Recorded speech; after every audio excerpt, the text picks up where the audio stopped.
No Afeganistão, a perseguição a jornalistas já começou depois da tomada de poder pelo Talibã. A gente vai agora para Londres com o correspondente Renato Senise, está aqui com a gente. Senise, bem-vindo. O pior que já era esperado vai então se confirmando, não, Senise? Vai se confirmando. Bom dia, Adriana. Bom dia, Tiago. Bom dia a todos que acompanham o Jornal da Manhã na Jovem Pan. Eu falo diretamente de Londres, no Reino Unido.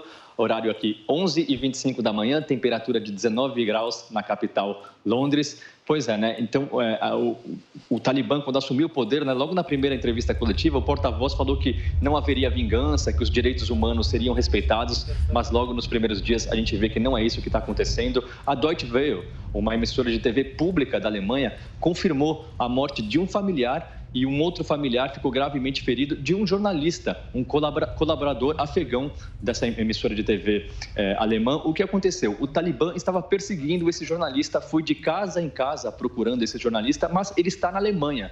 O Talibã acabou encontrando a casa dos familiares, matou um familiar, outro ficou gravemente ferido e alguns outros familiares ainda conseguiram fugir. O diretor-geral da Deutsche Welle, o Peter Limborg, disse que trata-se de uma tragédia inconcebível e exemplifica o grave perigo no qual todos os profissionais de jornalismo e suas famílias estão passando no Afeganistão, e completou falando que está claro que o Talibã realiza buscas sistemáticas a jornalistas. E o problema é que esse não foi o primeiro caso nos últimos dias. A gente tem o Nematullah Hemati, de uma emissora de televisão afegã, que foi sequestrado pelo Talibã 2 dias atrás. Tem o Tufan Omar, diretor de uma rádio afegã, que foi morto a tiros. E tem um outro caso envolvendo uma emissora, um veículo de comunicação alemão, um tradutor, colaborador do Die Zeit, que foi morto em 2 de agosto, poucos dias antes do Talibã tomar o poder, assumir a cidade de Cabul, mas já tinha o poder em várias outras cidades, então já havia matado esse colaborador de outro veículo de comunicação alemão. Por isso,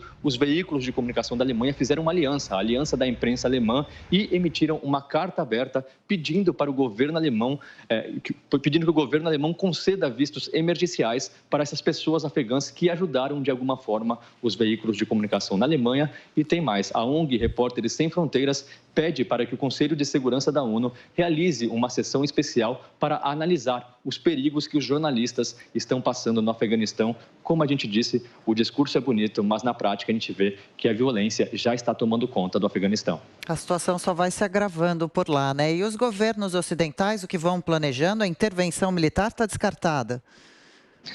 Por enquanto, nem se fala em intervenção militar, não à toa, né? Tudo isso está acontecendo justamente porque os países ocidentais retiraram as tropas do Afeganistão. Então, já que a intervenção militar está descartada, os governos ocidentais estão atacando o bolso do Afeganistão, começando com os Estados Unidos, né? Os Estados Unidos congelaram os ativos do Banco Central afegão, que estão nas contas de bancos americanos, um total de 9 bilhões de dólares, mais de 48 bilhões de reais. E não é só isso, o Afeganistão depende muito da ajuda internacional, né? Só no ano passado, o Afeganistão recebeu 8 bilhões de dólares em ajuda, 43 bilhões de reais, justamente porque é um dos países mais pobres do mundo. Mas quase todos os países ocidentais já cancelaram o envio de ajuda. Aqui na Europa, Itália, Alemanha, Reino Unido, todos os países deixaram de enviar dinheiro para o Afeganistão. E tem mais, o Fundo Monetário Internacional congelou o repasse de 340 milhões de dólares, mais de 1,8 bilhão de reais, que ia fazer esse repasse para o Afeganistão, mas agora não vai fazer mais.